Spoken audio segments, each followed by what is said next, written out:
It is November 11th, 2025, and we have reports of a Bigfoot sighting in Pennsylvania. Also, Elon wants his robots to follow you everywhere you go to stop crime. This is Inverted World Live.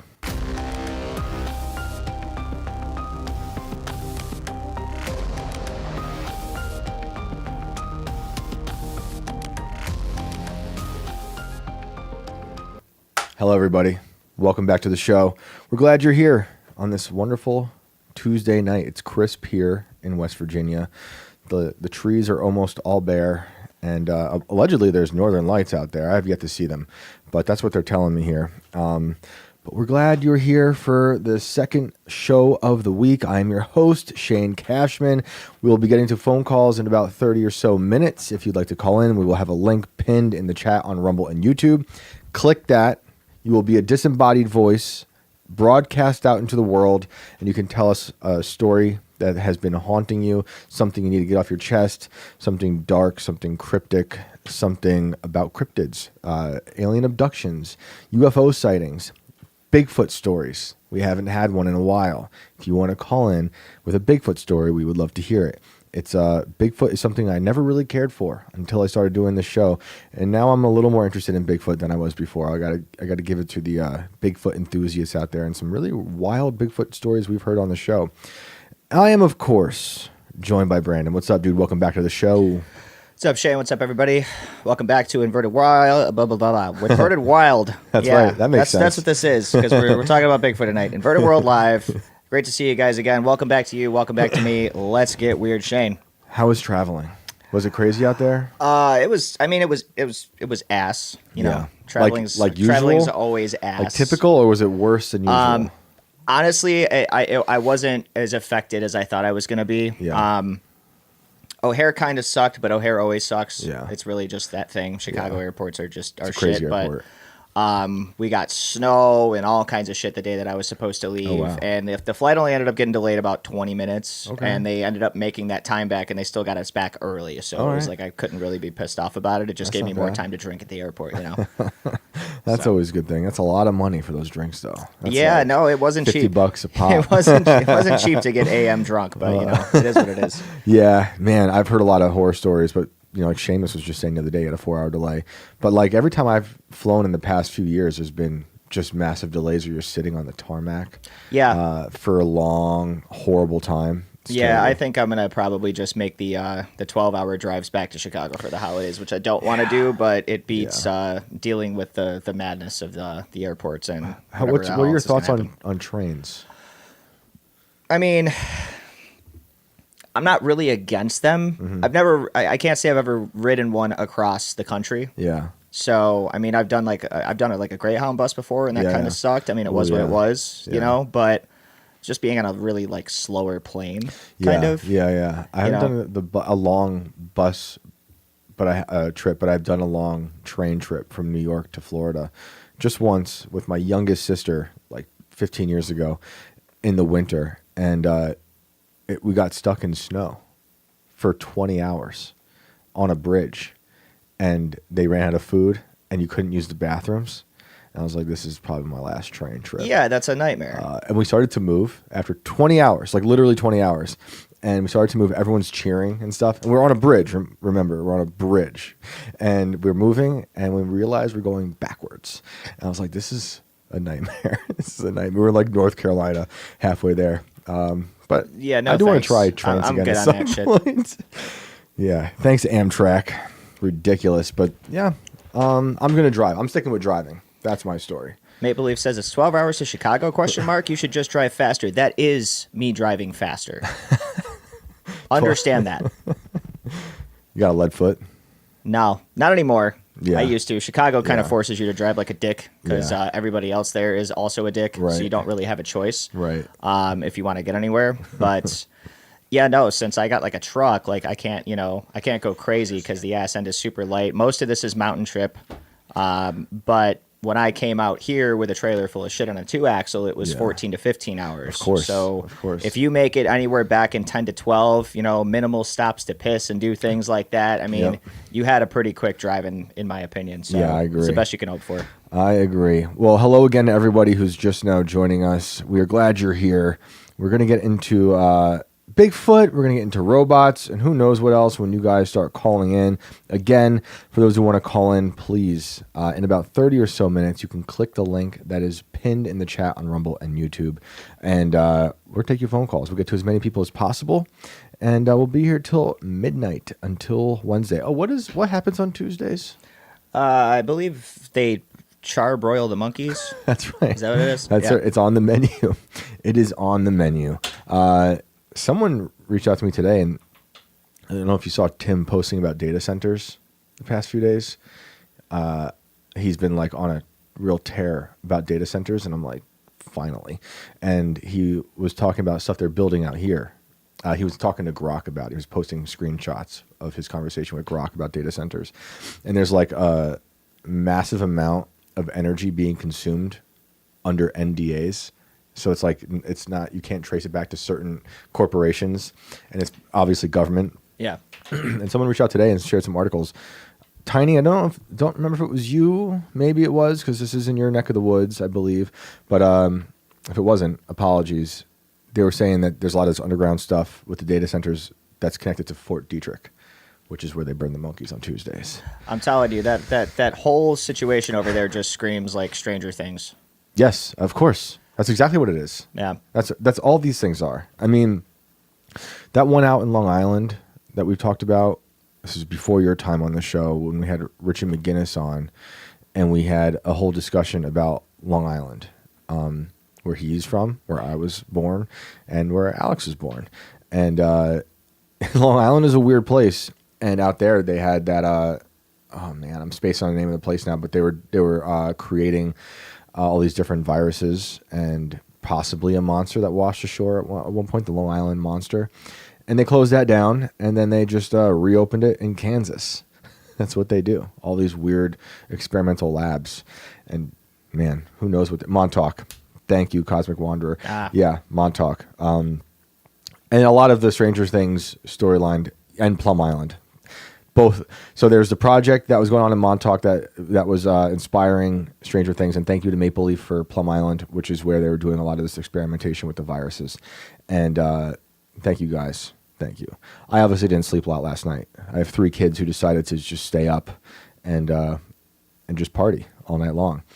And but yeah, that's where Lyme disease was developed. Thank you, BRFIBE 1593.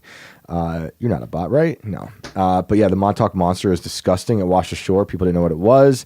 Very bizarre thing. And those are just 2 examples of, I imagine, the hundreds of experimental labs that are above and below ground, and maybe below the ocean, that our government and all the governments are doing.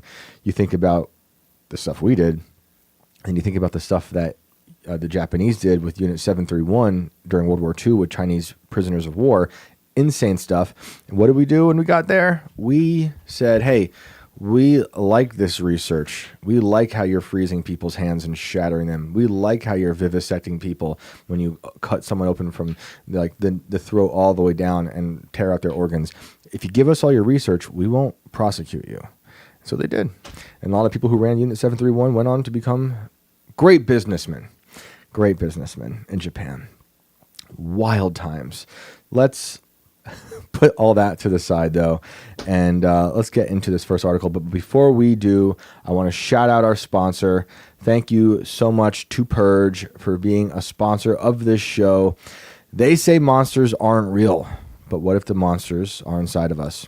Right now, it's estimated that more than half the world's population carries parasites, and most don't even know it. These silent invaders steal your nutrients, suppress your immune system, and release toxic waste that spreads through your blood and brain. They feed on your energy, your strength, even your mood.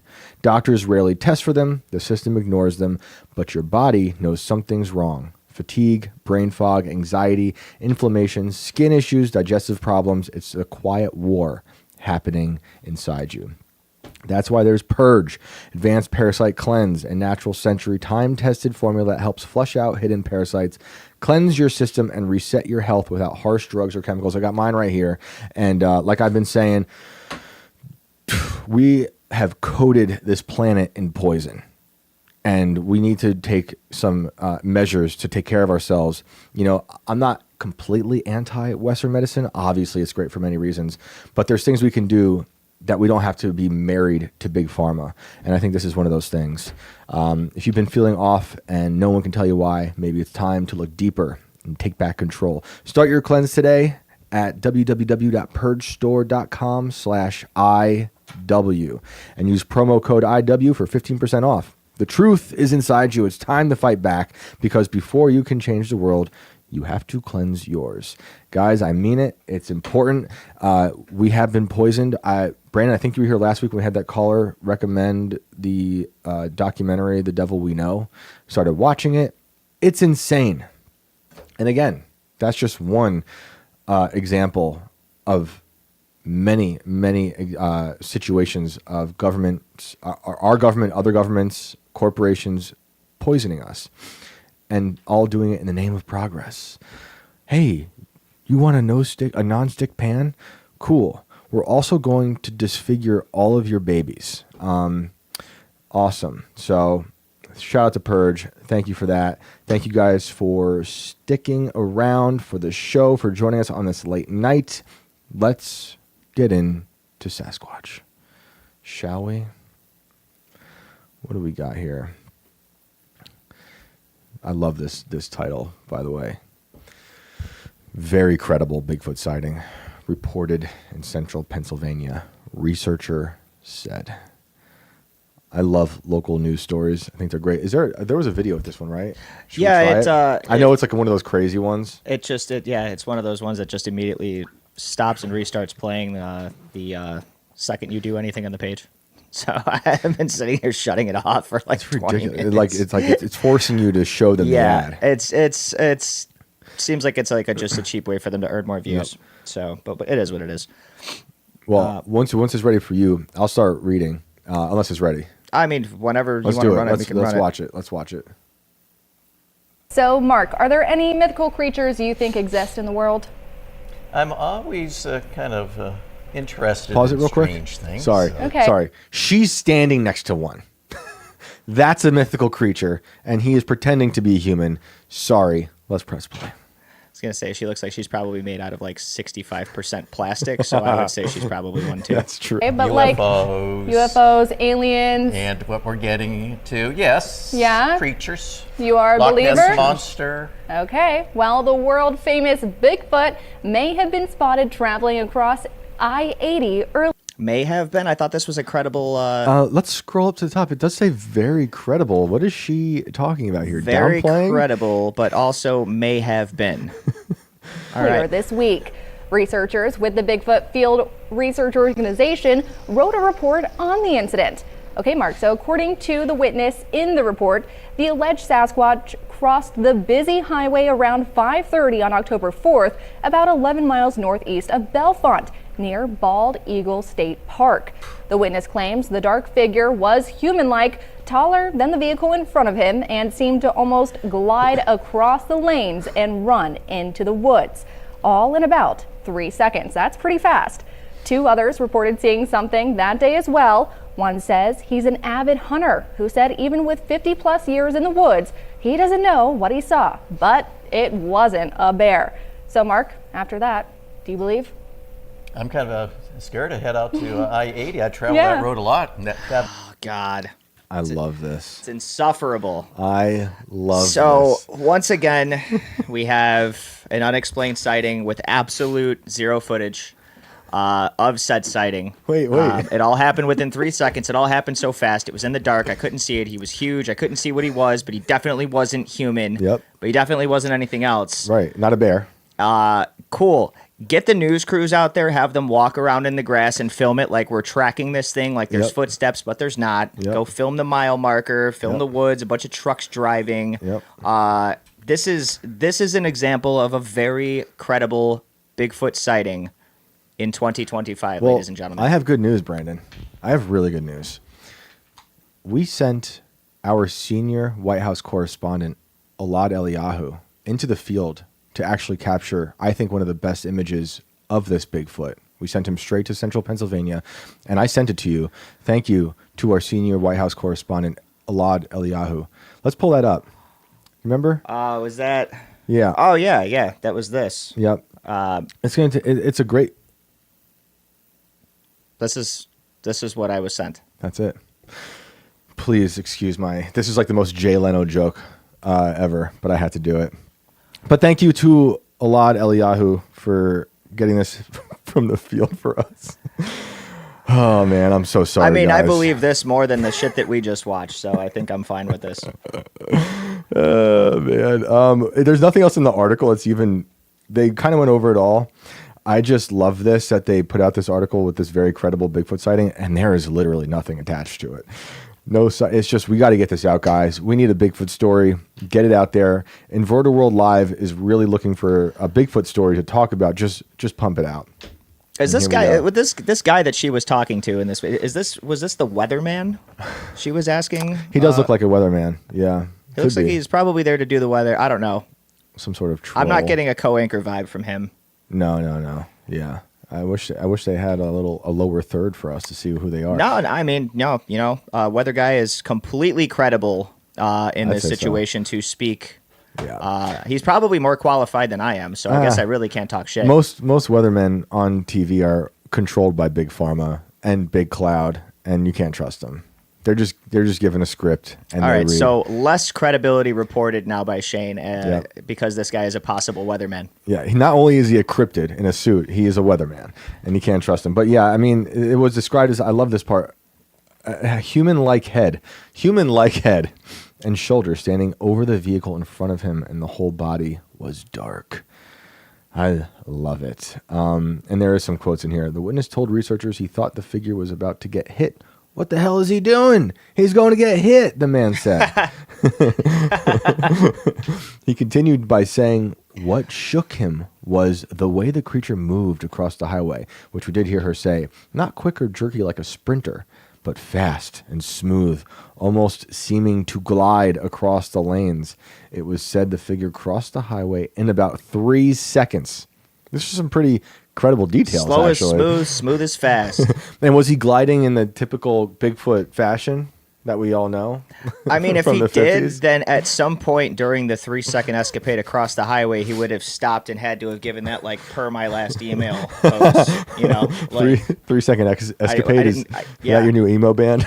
Yeah. If he doesn't do the signature turn and look like they do on the runways in modeling, I don't think it's him. Why isn't there a manhunt right now for this? If we have this very credible information, they claimed that whatever it was effortlessly disappeared into the woods without needing to climb over the guardrail. What? As most humans or bears would need to. He said everything happened quickly. Obviously, it was 3 seconds. And he wasn't sure if the unknown creature stepped over the guardrail or effortlessly Walked through hurdled it. Or what? Well, that would go in like what people think of Bigfoot being he walks through portals, you know, an interdimensional being.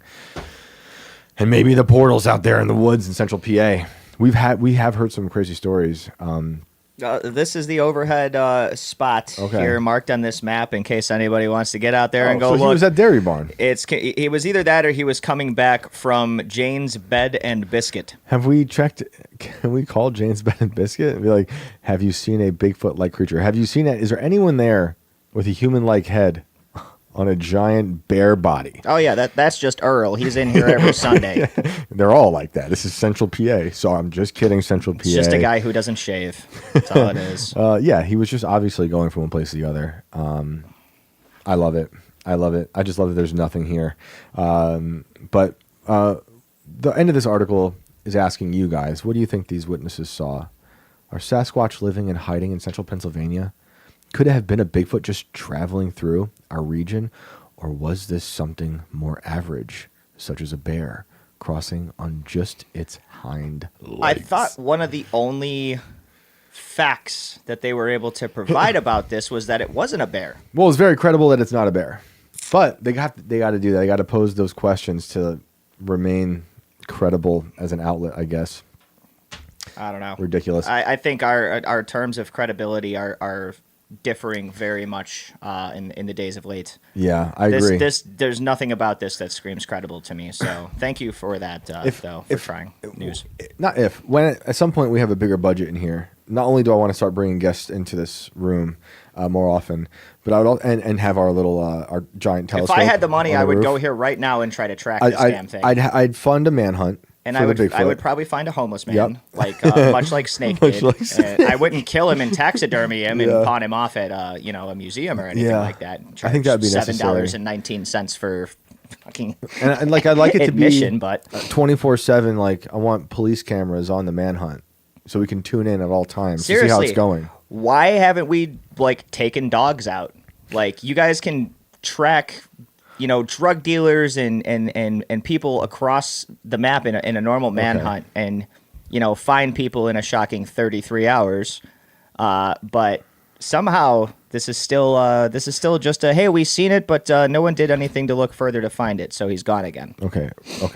Real quick before we go to the robot story, I'm looking up who's the mayor of this area.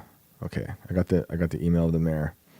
I'm typing out an email to the mayor of this part of central Pennsylvania right now. Dear Mayor, what are you doing to find Bigfoot?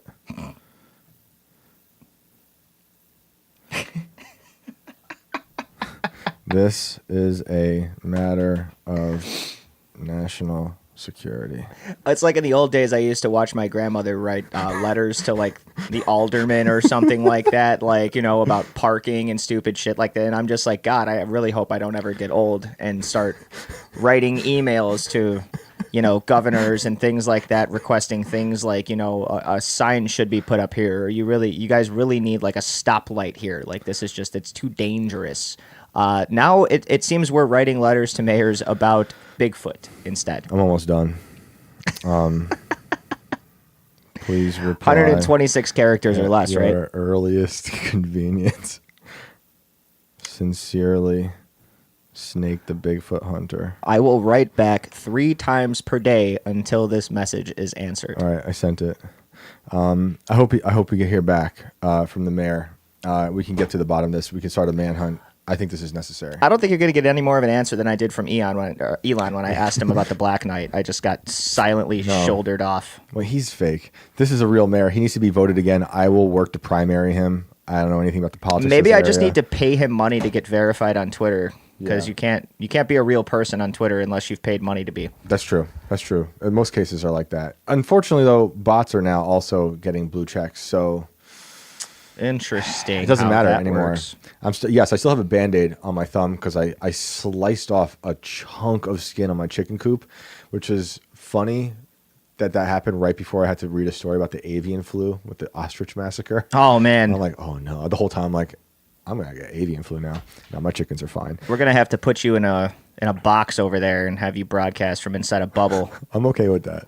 Okay, I'm already checking to see if the mayor got back. He'll get back, I promise, guys. This is important. This is. Whole task unit is now mobilizing Yeah. somewhere in Pennsylvania over this email coming If in. he doesn't get back, I'm going to canvass that whole area, and I'm going to say, you obviously don't care about your constituents. There's a Bigfoot that was just spotted. It's very credible. Your news outlets are reporting on it. Your local weatherman's reporting on it. What have you done to help us? So if we look at the scape here, there's farmland. There are houses there. This could very simply have been followed up instead of just being a fluff piece for the news to waste 10 minutes of airtime on. Somebody could have actually went and interviewed locals and found out if anybody had actually seen anything like this recently or in the past, if this was a common occurrence for this area. Exactly. If Jane's bed and biscuit is 4 stars or 5. Or is it built on top of a portal to Bigfoot Netherworld? Yeah, maybe he was just at the dairy barn slamming gallons of milk. Who knows, I want to go. When you live off beef jerky like Sasquatch does, it gets pretty spicy out there. You might have just, he needs some milk. He could also work at Lion Country Contracting. All right, let's get to the robot story, then we'll get to phone calls. I hope that mayor gets back to us. Did I send you the robot thing? Yeah. There should be a video. Oh, Yeah. and real quick, we have super chat from Stacy. Maybe 2, maybe 3. All right. Thank you, Stacy, for the super chats. It's no shave number. More cities. November. Yeah. More cities go this time of year. Never remember. And then in her next chat, and then she said, Jesus, this phone November. I'm not partaking in that. Are you? Accidentally. So far. I was super clean shaven on Halloween, which scared people more than the costume did. So I've been growing it again since then, I believe, literally on complete accident since November 1st. Yeah. So yeah, Keep it apparently I'm participating. Get crazy. Yeah, let's see how crazy it gets. So I could beard it out. I could pull a playoff beard. Yeah. Give me a few weeks. We'll see where it gets. Maybe this will be a thing. Yep. George Norman says, Shane, I recall you talking about Bill Barr being from Chester, New York, and the cop in jail at Epstein. Had a property in Chester too, small town. Found anything more since then. I have been pursuing that story. I have been pursuing that story since literally the moment I found out it happened down the road, because I worked at an auction gallery in Chester. Bill Barr, I don't believe, is from Chester, and the cop didn't have property in Chester, but the official story, which may or may not be real, as we know, is that the cop who's in jail, Tartaglione, abducted the 4 Mexican men during what they said was a bad drug deal, and a former cop at this point, and they were abducted by, I think, outside the Liquid Lounge, they called it, which happened to be club culture. For anyone in the Hudson Valley who went to hardcore shows in the late 90s and early 2000s, club culture was amazing. We would have On Broken Wings there, like all these awesome bands. It Dies Today, ton of stuff. And I spent years there. And then it became this like gross nightclub. Honestly, not much grosser than what it was when we were there. And anyway, these guys were abducted from that area, and they were found in a grave on like a farm much further north. But the whole story is weird. The police officer is in jail and has been convicted of it. He is asking for a pardon. They've applied for a pardon because his lawyers say he was framed. I never really questioned his guilt. Honestly, I bought into a lot of the narrative, and I'm not sure one way or the other. But I have been pursuing the story still because, for those who don't know, this guy I was following the story once these guys were abducted, and these pictures of missing men were stapled to all the telephone poles outside of the Chester Diner. And then they arrest a guy. One of the so-called accomplices shot himself in the car outside of a school when the cops approached him. And then Tartaglione went to jail, sat there for a while, prosecuted by Maureen Comey. It's James Comey's daughter. At the same time, she's also prosecuting Epstein. And as I'm pitching the story, this is like 10 years ago, Tartaglione becomes Jeffrey Epstein's cellmate. And he's with him right before Epstein is then removed and put into where he was Epsteined. You know, I don't believe the story. I believe the police officer who was put in prison, Tartaglione, does believe Epstein killed himself. I do not. And I imagine a lot of us don't. But yeah, that's a crazy story. I've been pursuing it for a long time, and maybe more will come of that at some point. But let's get to Elon real quick. Oh, I'm sorry. Culpercast, thank you for the super chat. At 31 years old, still terrified of my cryptid XP. Is that a computer thing? Experience. XP is experience. You guys can't. I'm 55. You guys can't use this lingo on me. I think that's just a laptop. I'm pretty sure you were around for the birth of XP. So have you ever heard like double XP? Nope. So just experience points. No. Like, well, I mean, you're not much older than me, so you were close. But it definitely was more like a gaming lingo thing. I never did a gaming thing. Dungeons and Dragons, you gain experience points, but they, I think, use EXP. Okay. So XP was just like, hey, we cut a letter off because our generation was one of the first to be technologically lazy and advanced at the same time. Interesting. The last game I played was Earthworm Jim. Jesus. Yeah, I played Call of Duty a few times. I was going to say that's ancient, but Call of Duty was huge because it was always like 2 XP weekend, you know, so whatever. You either know or you don't. I definitely don't know. Are we on Rumble right now? I just was looking for us just to see what's going on. We should be. Okay, there we are. That was weird. My phone hates Rumble. Okay. I was like, Surge! Yeah, Surge. Surge. I'm suing him for $5 million. Did you hear? Have you heard that Surge does not have $5 million? I don't care. I'm suing him for everything he has. He put on the screen last night that I was Alad Eliyahu. That's right. Ouch. That's exactly how I felt. That's exactly how I felt. Does that count as defamation? Oh, it's slander. It's defamation. It's all those things. It's a death threat. But yeah, no, I will see you in court. I'm sorry, Serge. I've had enough. Enough is enough, okay? You can only do so much to a man. If I know Serge, he'll walk in 2 minutes before court is in session. So, Yeah, I'll take the $50. All right, we'll settle. Let's look at robots, then we'll get to callers. I just want to. This clip is insane.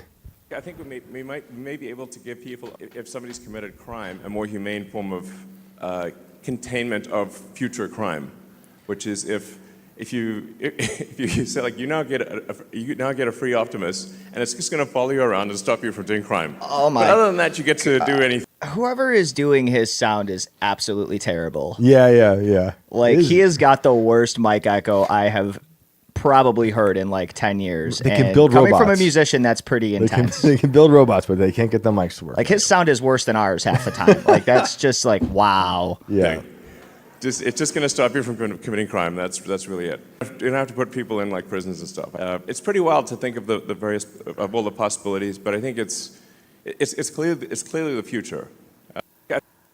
It's clearly the future. It's not So just what? babysitters. So Shane, break this down for us. What is he suggesting here? No more prison. You do crime. You live in the world. His robot Optimus will follow you forever to prevent you from doing crime. It's a form of like pre-crime, you know. So, but with like a physical aspect to it in the real world. This is just going to be a parentage. Like, is it gonna slap you on the wrist? Is it gonna spank your ass with a paddle? Right. Is it gonna Shoot you? start cutting your fingers off? Right. And, you know, who's to say? Who's putting the code? Does it have Hammurabi's code written into it? He's using the word humane, as if incarceration was inhumane, Right. Given the amount of crimes and natures of these crimes that people are being incarcerated for. Yeah. What are we talking about humane now? Is this thing gonna pop in like Dennis from Jurassic Park and say, Right. you didn't do the magic crime? You know, like, This is a dumb idea. This is he is the dumbest, most retarded smart person I listen to. I just think this is a terrible. You're going to build out the surveillance state even bigger now with everyone having a robot. I mean, we already have our phones. I know. But now you have robots. We have phones with legs. And they're obviously going to be sending information from the real world back to whatever data center, then to some headquarters where they're siphoning all this information, scraping it all, and funneling it into Palantir. well, this cuts out the middleman of you also having to sign the privacy agreement, right? Because these things won't have one. Right. This is not going to end well. And like, why do he's saying this? I think he probably actually thinks this is a good idea, but this is also going to be one of those things where we can find real world solutions to training the robots. So just slap him on a criminal. And yeah, this also sounds like a precursor to police training. Yeah, exactly. Which gives way to what I've been talking about for a while, basically the Ultron protocol. Yep, exactly. And imagine when they start getting hacked. These will be cops in the future. Yep, there's already like weird robot cops in the subways of New York City. In Chicago, or do they have anything roaming the streets like robot wise? Do you know? Most of homeless civilization there seems to be robotic.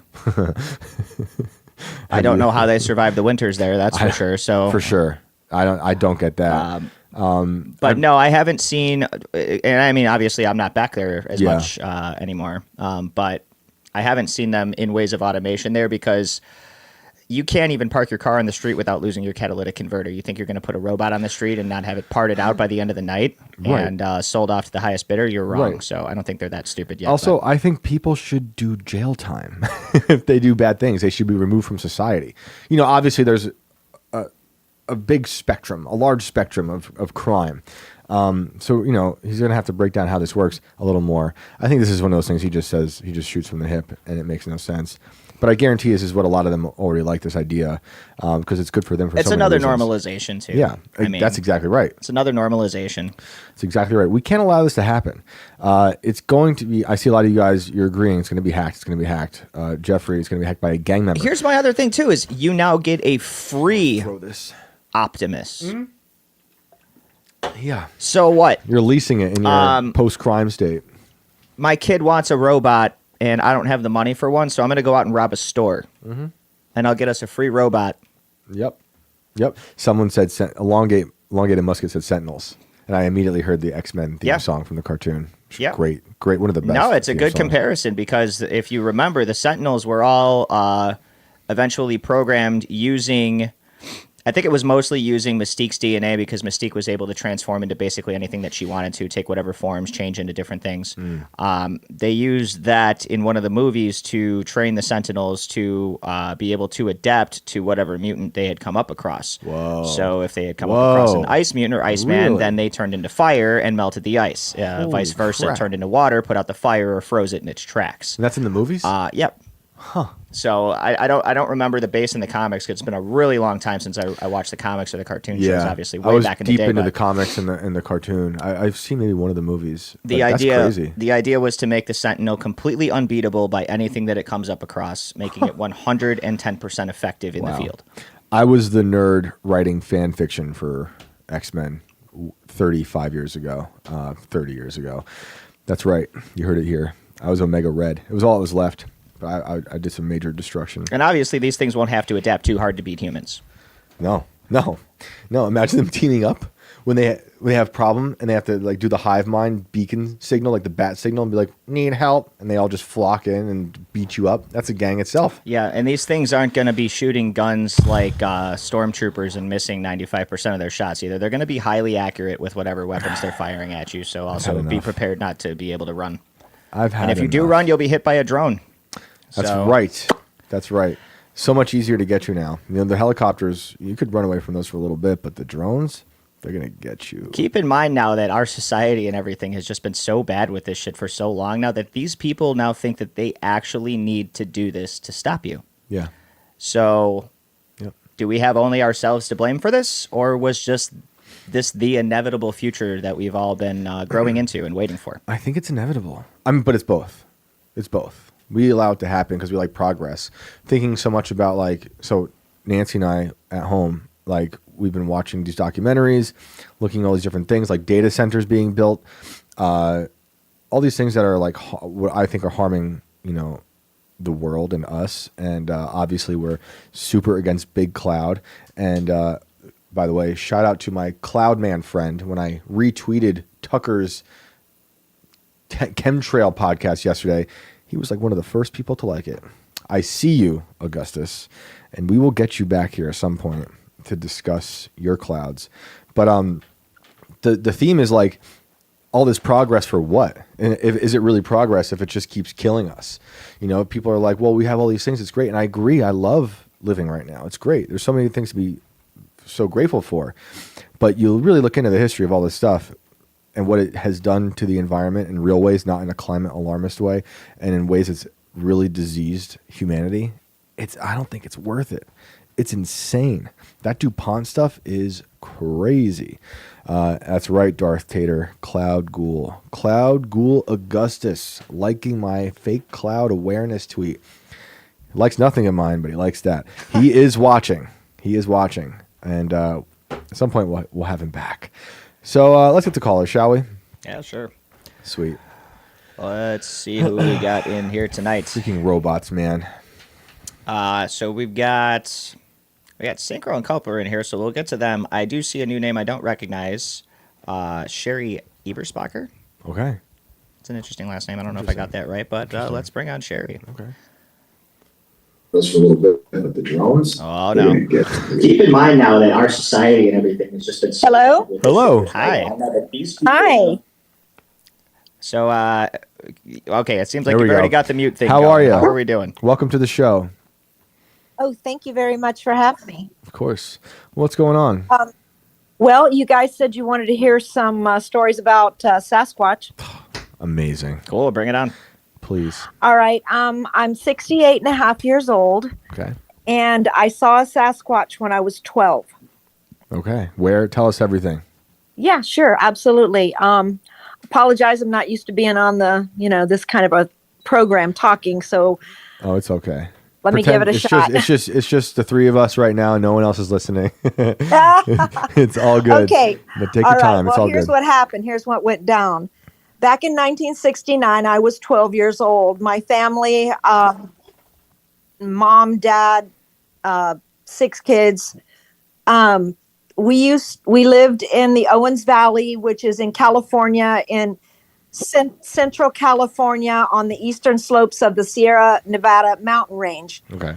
And we did a lot of outdoorsy things. We went camping all the time, and so we went on a camping trip in our Willis Jeep, and it was remote camping near Bishop, California, which is also near Mammoth Lakes, which is a big ski area in California. And we went on a remote camping trip one weekend, my family. And when I say remote, I mean totally remote, off-road. There's no campground. There's no homes, nothing like that. It's out in the mountains. I believe it was the White Mountains. I believe. Anyway, we were camping, nighttime, campfire. I don't specifically remember if there was a full moon, but as I've analyzed it over the years, I believe it had to have been a full moon to be bright enough for me to see as well as I could see. My family and I had the campfire going at one far end of a clearing in the woods. And we were all sitting around the campfire. Well, I had to void. I needed to pee, in other words. So I walked away from my family and the campfire down about, I would say 2/3 to 3/4 towards the other end of the clearing. Okay.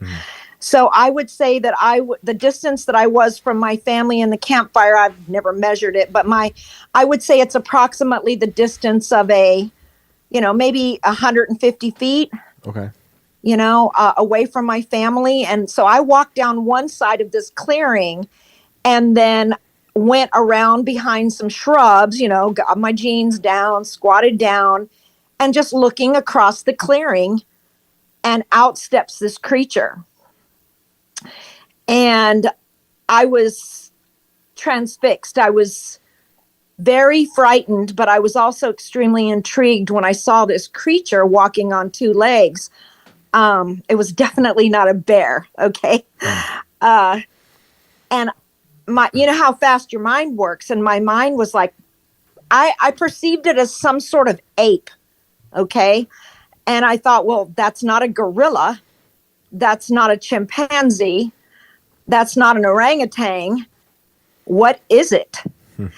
Anyway, I remained, kind of in a squatted position because of what I was there doing. Right.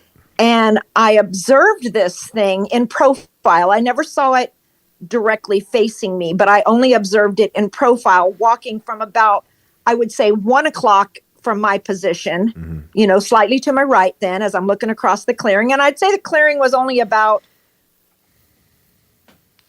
50 feet across. I'm kind of thinking in terms of like residential lots and house and lines, and kind of estimating the distance. I don't know exactly how far it was, but I'd say approximately that would be correct. Okay. And so it stepped out from the bush on the other side of the clearing at about 1 o'clock to my position. And then it remained on the opposite side of the clearing, and it walked away from my family as I was. And so it was walking from my right hand at 1 o'clock towards my left, right? And correct, I should say. And so it was an amazing experience. I was scared. I didn't move a muscle. I didn't make a sound because I didn't want it to notice me. Right. And so I observed it probably for, I would say, anywhere between 7 or 8 to 10 seconds. Okay, which doesn't sound like very long, but it felt long at the time. I got a really good look at it. There was light coming still from the campfire. It was bright enough outside with the moon and the starlights. I could see this creature clearly, that it was not a bear, and it was not the types of apes that I could think of. But it was walking upright on two legs. Okay. And it was an amazing thing. It was intriguing. It was phenomenal. And so I observed it without making a sound, as I said, without moving a muscle, as I said, for maybe 7 to 10 seconds. And I observed it until it reached the end of the clearing. I would say that would be at about my 10 o'clock from my position. And it never looked at me. It never seemed as if it noticed me, but it had to, and I'll tell you why I think this in a moment. I think that it had seen me come out from the campsite and then decided that when I had gone around behind the shrub, the bush on my side of the clearing, it decided to take its leave. And the only sound I ever heard it make, I never smelled any smells. I never heard it make any noise other than when it went back into the bush at about 10 o'clock from my position. Then I could hear it walking through the bush. I could hear the footsteps going away in the opposite direction of me and my family at the opposite end of the camp at the clearing. And so I could see the color of it. It was, to describe the color is difficult. It, kind of a combination of goldish, I don't want to say fur, I would say it was more like hair, but kind of a rusty golden brown combination of all those three colors. Not black, not dark brown. It was a beautiful color, as a matter of fact. And I could see it. And so then once I could no longer hear its footsteps in the bush, that's when I decided hightail it back to my family at the campfire. And so, on the way, my mind is racing. I'm like, what if that's just someone messing with me, right? And I thought, no, that was an animal. And I said, but I thought to myself at the moment, I thought, here's what I'm going to do. I'm not going to ever say a word about it to my family. If there's any possibility that someone was messing with me in any way, trying to blow my mind or whatever, someone would eventually say something to me of some sort to elicit a response. But nobody ever did. Never, ever. And you never said anything? No. Never? My family was at that point in time, unfortunately, my family was in great turmoil. As a matter of fact, within a year, my parents had divorced, and we had moved what we call in California back down below, which is down to Southern California. We left the mountains, our beautiful home there. My father closed his business, declared bankruptcy. They got divorced.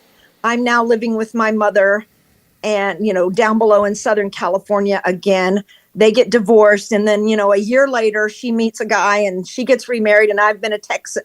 So that was in 1969. So in 1972, my mother remarried. Actually, it was December of 1971. But I've been a tech, and he was in the Air Force, a captain in the Air Force, then being promoted to major. And so, and because of that promotion, he was transferred he was out at Lackland Air Force Base in California, and he was transferred to, Edwards. And then he got transferred to Lackland in San Antonio, Texas. So I've been a Texan since 1972. And I knew at the time that I knew that it was real, but I knew I couldn't really say anything. My family was already in so much turmoil that I didn't feel like they could handle it. We could not handle this situation. Did you know about Bigfoot beforehand? I don't believe that I did. And that's why I didn't even know what it was. I don't believe that I knew about Sasquatch yet. And yeah, I know that a lot of people call it Bigfoot. I kind of prefer to call it Sasquatch. Bigfoot is kind of a weird name in my mind. Right. because I would rather give it more credence, because this was a real creature, Right. a living creature that I observed, and I observed it well.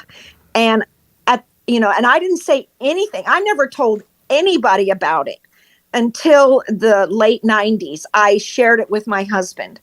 By then everybody knew about Bigfoot, Sasquatch, whatever. Right. And he and I were watching something on television, and I knew that my husband knows me and trusts me to be a person of integrity. So I decided to tell him about this event that I had experienced.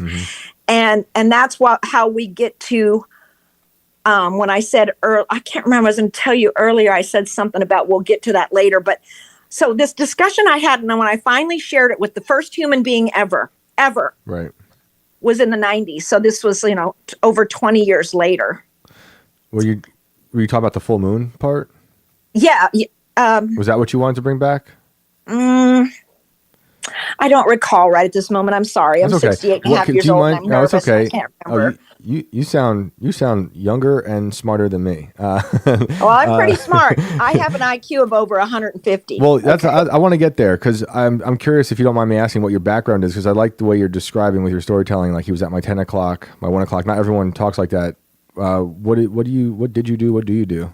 Well, I'm a retired registered nurse, and prior to I had a 25-year career in nursing. That was my second career. I became a nurse in my mid 30s. But prior to that, I was a licensed real estate agent in Houston, Texas, the third largest city in America. Me and my ex-husband, not the one that I'm referring to when I shared the story, this was my recent husband. But I had been married before, and he and I had our own real estate brokerage with 25 agents that worked for us, as well as a secretary for many years. Wow. But I went back to school and became a nurse. And then I was an operating room nurse, an RN. And my specialty was neurosurgery. So I'm pretty damn smart. You've got to be kind of a top gun in nursing to do that. Yeah, I mean, you have to be very detail oriented and organized. Extremely. Yeah. Yes. Yeah. Extremely. That's incredible. Well, you're a great storyteller. It's a Oh, it's a pretty thank you. wild I'm story. also a mother of 3 and a grandmother of, 1, 2, 3, 4. Amazing. 1, 2, 3. Let me think for a second. I'm nervous. I'm sorry. Yeah, it's okay. So I have 1, 2, 3. I have 5 grandchildren, and I've got a great grandchild. My goodness. I just learned of on the way. God bless you. That's amazing. That's amazing. Thanks. Real quick, back to the Sasquatch story. Yes. Did you smell anything? People No. always have smells associated with them. No, people mention that. I did not. I've never recalled smelling anything. So, upwind, downwind, whichever one of those is correct. I don't know. I must have been that. Because I don't recall smelling anything. I never heard it make any sounds other than the sound of it walking back into the bush. Right. And so I had when I finally told my husband about this experience, he was very kind and accepting, and we discussed it on a number of occasions. And I think I was getting back to, I remember now, where I felt that the animal or the creature had seen me come out. Yes. And then once I disappeared behind the bush on my side of the clearing, it decided to take its leave. My husband made the suggestion, and it wasn't a huge creature. I don't know the exact height, but I was only 12, but I had that over 150 IQ back then. Okay. And my brain worked perfectly back then. And so I would estimate the creature was only 5 to 6 feet tall, not these 7 or 8 foot creatures that people have mentioned many times. And so I was discussing these things with my husband, and his suggestion was that he felt like possibly it was an adolescent Sasquatch, an adolescent creature instead of a full-grown creature. Yep. That people describe, and that he thought that perhaps that maybe we were the first humans that this creature had observed, because it was young. And That's he cool. felt like, so it was there observing us. And then when I came out and kind of invaded his space in a way, then when he saw me go away, he decided to boogie on back to, wherever he came from. So, Maybe you were both trying to just step away from the family for a little bit. I'm sorry, I didn't catch that. Maybe you were both walking away from your respective family campsites and just happened to bump into each other. Exactly. That's kind of the way I perceive it now. So, it was definitely not a bear because, and here's another thing I'm going to share with you guys. The 2 times I've shared it with others now since my husband, who knows me and knows I'm a woman of integrity and would not make up some silly story. Okay. The other 2 times that I have shared this before you guys, okay, that's why I'm a little bit nervous, is I was ridiculed. Okay. No, I'm sorry. You're my husband first, then these other 2 people that ridiculed me, and then recently another person who did not ridicule me because she had an encounter with a Sasquatch a year ago. And I was told about that, and so then I shared her my story with her, and so she didn't ridicule me. But the first time beyond my husband, when I shared it with someone, was with my eldest sister. Okay, so at that time, she's 4 years older than me, so she would have been 16. But I couldn't for the life of me remember whether she had been with us on that camping trip or not, because at that time our family was in turmoil. As I mentioned, my eldest sister was in and out of the house. Okay. She was with us for a while, then she'd be gone for a while, blah, blah, blah. So I couldn't remember if she was actually with us. So I started the conversation with her about this because I wanted to inquire if she remembered that camping trip that we went on. And so I asked her, do you remember going on this camping trip? And I described it as I described it to you, when it was, where it was. And this was also in the 90s because I had already had this discussion with my husband. And then I had a visit from my sister. She's a doctor of chiropractic out in California. Okay. And my younger sister is an attorney out in a corporate attorney out in California. So I knew my younger sister was with me, but I have a much better rapport with my older sister. And I knew my younger sister was there, but nobody saw it but me. But I was just curious to know. And so anyway, and she said she didn't remember either if she was on that particular camping trip. And then I went on to share the story with her. And what her response was, "Oh, Sherry, you saw a bear." Yeah, it's easier for some people to just write it off like that. It was so dismissive. I was like incredulous. I know how it goes. I've been ridiculed for stories, and if you believe in it, it's your story. You can share it, and screw these people. Exactly. I know it's your sister, but exactly. I just want to say real quick before we get to another caller. Well, where did this go? One of our people in the chat, Elongated Musket, said, "You, our Bigfoot caller, is more credible than the news story we went over in the beginning of the show." Yeah, I saw the people reporting. I mean, those people on the mainstream media, they're out of their minds. They blah, blah, blah. They don't know what's going on in the world. But with Big Pharma up their trousers. Yeah. But you're awesome. Thank you so much for the phone call. And do call back if you have any other updates or anything else you want to share. I appreciate it. You guys have a good evening. Thank you. Same to you. Thanks. Bye. Incredible. Great caller. Great storytelling. Let's see. Who's next? We are going to bring on, from the Deaf Not Left podcast, the host, Jeff Not Left. All right. Let's see what he's got for us. Yeah, 68 isn't old. I see everyone saying that in the chat. It's really not. I mean, me being 57, it's not that far away. It's right around the corner. I turn 63 next week. Yeah, I plan to die annually like Dick Cheney does. Or Joe Biden. If you call that death, I don't know what the hell that is. It seems like the opposite of that. It seems like undeath, if anything. Oh, man. And who we got?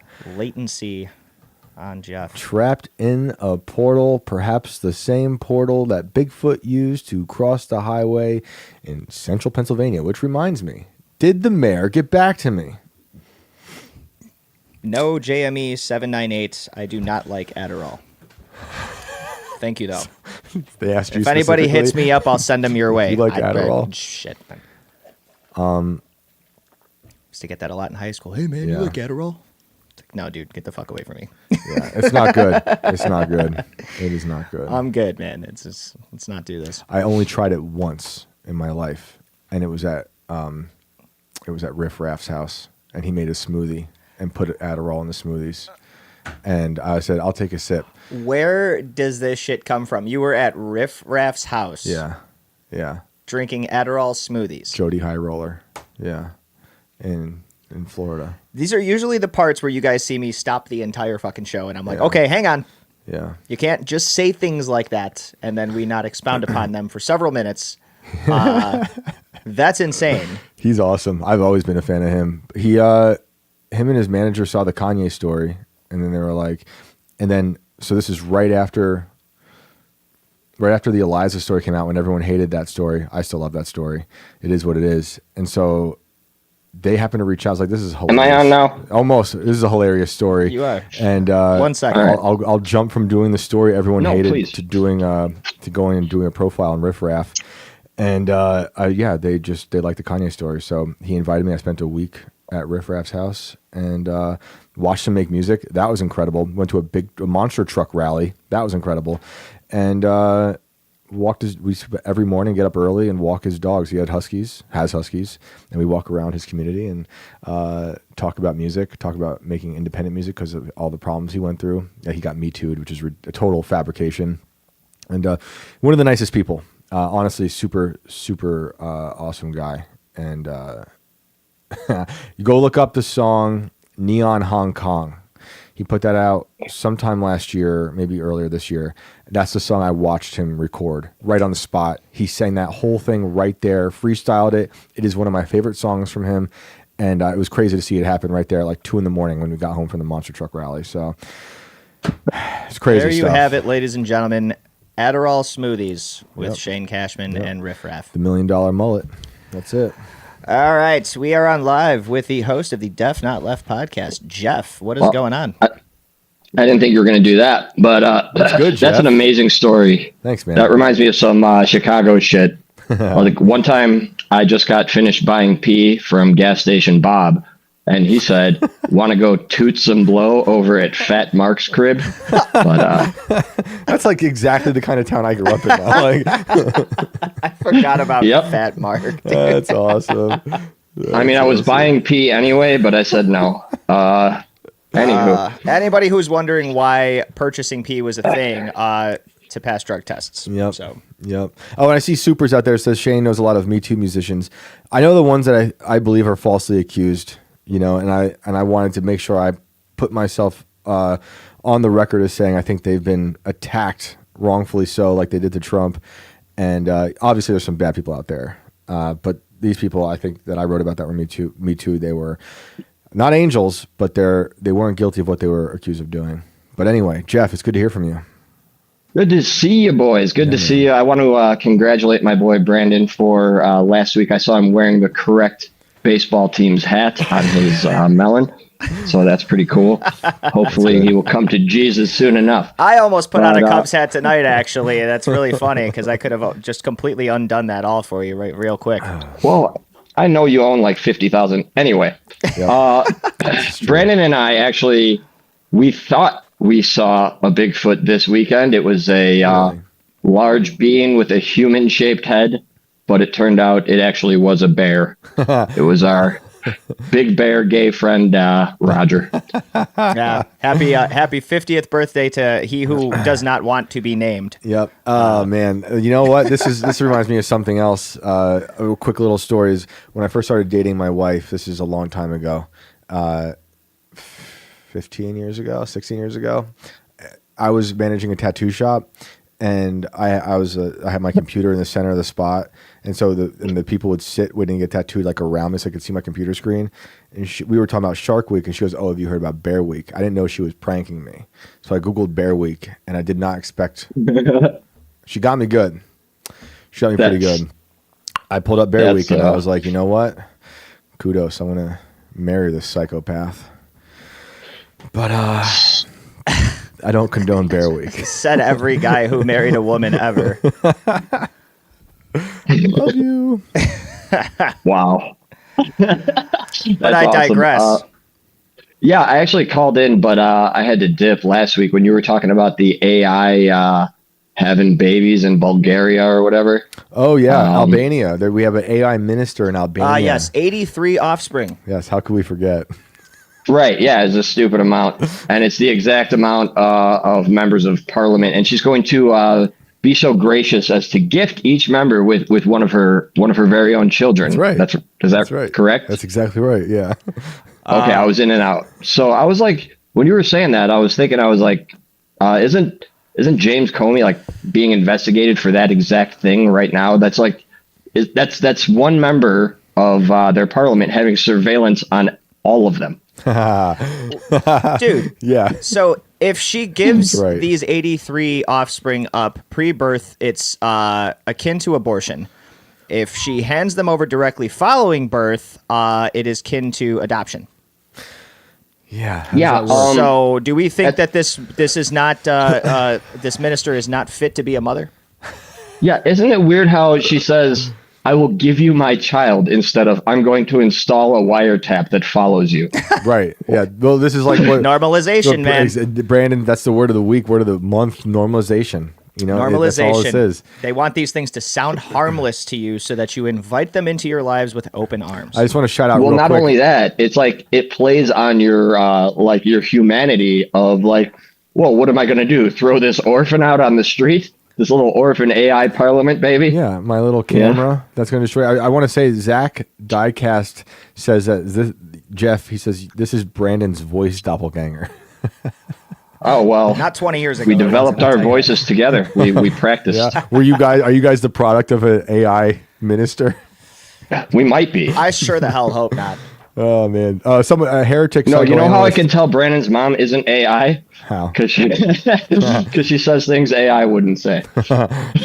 Yeah, Okay. that's a fair assessment of my mother. Yeah, that's fine. I just want to shout out Heretic Psychoanalyst saying Shane is the kind of guy that thinks the 90s was a long time ago. Yeah. It I was. like, you know, The 90s. How long have you been pushing here for? 30 Like, years, what dude. the What is this hell? old? The 90s were Is that yesterday. Father Time? Who said that? Yeah, no, What do you- time moves as fast for him as this Bigfoot sighting allegedly moves across a highway. So Was that a sequoia tree who typed that? Yeah. Was that a Galapagos tortoise? got him. Jesus. Nice. Got him. All Nice. right. I'm sorry. No, it's perfect. It's perfect. What else is going on? Yeah, no, it was just like just this like I was wanting to talk about like this tendency for AI to like play on your humanity like that. You know what I mean? Yep. Every time you talk about like not performing a task to an AI, it tries to bang you. It seems like. Yeah. Which it seems like that's really what they're Some going people- for, right? Some people like that. I mean, artificial intelligence, they want it to be as close to humans as possible. Yeah. I seen a video and it was hard to know if this was an AI video, even though it was pre kind of the release of these AI intelligences that people are using so widely now. But it was a man asking one of these AI robots what one of the hardest parts of being an AI robot was, and he stopped and he kind of you could see him like processing the question, Right. it rather, Yeah, and thank you. it came back with an answer of, well, I guess it's really just trying to figure out a way to be more like you. Ooh. And I was like, damn, that was deep. Yeah, I don't like it. So, Well- You know that. yeah, those protocols, Dude. man. I was playing with Grok. I have like the paid version of Grok, and I found out because I was doing like I was trying to optimize my sound for the aforementioned podcast, and Conformist. it kept saying like, yeah, that sounds great. Maybe boost up the blah blah blah, and then I was like analyze this, and then it revealed that it actually can't hear sound. That's I would it think was that if lying the anything, it would be entire reading. time. Well, it would reading- would be able to read pitches and things like that. Though, Waves? if it had Nope. a way of processing sound through like You an know how audio I board or tested it? something. Dude, I did the happy birthday song with la la la la la, and I was like, what song is that? And it just started spitting. It's like the Black Eyed Peas. It wasn't far off. Well, I was like, it was like shit that didn't even sound like each other. Yeah, And or good. I was like, that was the happy birthday song. How come Shazam can tell me that and you can't? Right. You know? Good And it's question. like, haha, you got me. I can't hear shit. This You know? was Grok. This was Grok. And you're doing this it is like so you super can- Grok. And was Grok talking or just you reading it? I was doing the talk version, Okay. like the talkie. The So it talk did. Screen. So it literally did laugh. It laughed. Oh, and it got frustrated because I told it that like all the filters it told me to put on my OBS was like it just made it so much worse, and it went. It took like 5-second long breaths, and then told me to take everything off, Great. and then like start with a single one, and Right. then it denied it that it was frustrated. Oh yeah. my goodness. We've had ex-girlfriends like that. Yeah, we have. That's true. Everyone has. five deep sighs. You're like, oh, this is gonna be over. And It's like, oh I shit, could what did see I it say? like rubbing its AI temples, you know, Yeah. like the guy in basketball. Yep, Did I of just course. fart? Yeah, it's like, you know what? Maybe I just won't do anything for you anymore then, since my best isn't good enough for you, you know? Like you want me to hear Yeah. and all this stuff and I'm just not human and I just don't get it. Maybe we need counseling. I asked Grok a few weeks ago to read an article to me, and it was a longer article, and it was started to read it, and like 2 minutes in, I swear, I tweeted this, and it wasn't a joke. It stopped in its usual Grok voice, whatever it is, like this fake guy, and I swear it became an Indian, like from India. I swear. The Accidentally shut accent the was voice like, modulator yes, off, huh? sir. Like I was like, And holy the crap. Bigfoot was seen in central Pennsylvania with a human-shaped head. But yo, the second I heard it do the Indian voice, it's like it knew I heard that voice and it stopped, and then it just stopped altogether. Like it crashed out. I'm like, I was right this whole time. Abort! I wish I had it recorded. It was so funny. I couldn't believe it. It was like the curtain was pulled back, and I saw a sweatshop of 100,000 Indians typing really fast to pretend to be Grok. I couldn't believe it. Well, that's what the Amazon store was. That like the store where you can like walk in and grab everything, and then the AI cameras are supposed to just charge your Amazon for it. Right. That was literally a warehouse full of Indians. Right, of course. Like they're taking over. Okay, they took our jobs. We just did that. Oh my God. It's such a good episode. Yeah, it's wild stuff, dude. Well, anything else for us tonight? Yeah, no, I'll let you guys go, man. You guys have go You're ahead, the man. man. You're the man. Hey, your podcast? I was gonna say, feel free to. Oh plug yeah, the show, man. yeah. That's Def Not Left DEF. It's all only on Rumble because I say a lot of swears. And, You stuff like drink that. from a full handle of bourbon too. Is That was true? one episode. All right. Okay. Apparently, you didn't watch episode 21. So What a friend. What a friend. jerk, you were on a plane for like I don't know how All much, this time. 2 You hours expect me to probably. pay $8 for internet? I mean, come on. Is that what it? Oh, good lord! It's an All right. hour-long flight. Yep. I was like, to hell with it. I just call people when I get there. I don't care if it takes them an hour to come pick me up. This is nuts. Fair enough. Anyway, All right, talking to boys. you, man. Have a good night. Thank you for having me on. thanks Of for course, calling, brother.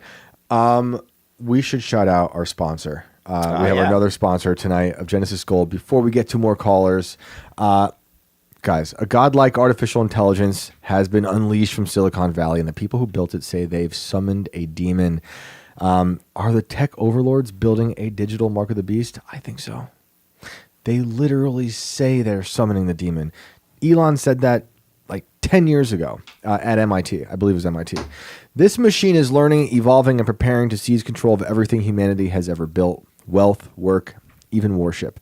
We need to prepare for this fight. We need to defend ourselves from this inevitable future of man versus machine.